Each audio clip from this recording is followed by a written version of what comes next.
आम ले लो आम ले लो आम ले लो ट्रेंडिंग में का आम बाटे आम ले लो। ओ तरीके ही तो आम नहीं के बैगन बा।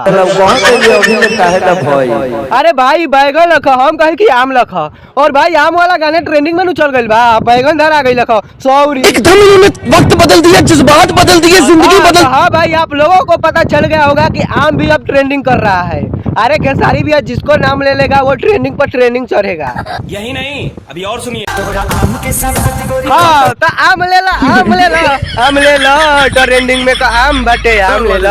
क्या बात है सर, क्या बात। अरे भाई आप लोगों को बताया जाए तो एक नंबर गाना ट्रेंड कर रहा है। अरे खेसारी भैया खेसारी भैया ए खेसारी भैया अरे तनी हमरो के ट्रेंडिंग में नाम धरा हुआ तो खाली आम ले लो बैगन ले लो। अरे तनी हमरो के ट्रेंडिंग में पहुंचा वो आशीर्वाद और प्यार होके वो खत्म। हाँ तो सही बोल रहे हैं खेसारी भैया आशीर्वाद और प्यार खत्म नहीं होगा। और भाई लोग हम और खेसारी भैया जा रहे हैं बाहर 10 दिन खातिर। आम बेचिए ना बैगन बेचा जाए दोनों जानी क्या खेसारी भैया चले के बना आम और बैगन बेचे 10 दिन खातिर। लेकिन बात जब हमरा वाली के पता चली कि हम 10 दिन खातिर बाहर जाता नहीं तो का जाने कौन कौन परमाणु बम हमरा पर छोड़ी रे दादा। भाग मर दे में टेंशन काला ले पर हमनी के समझ लेवल जाई पहले चलो बेच के आवल जाई।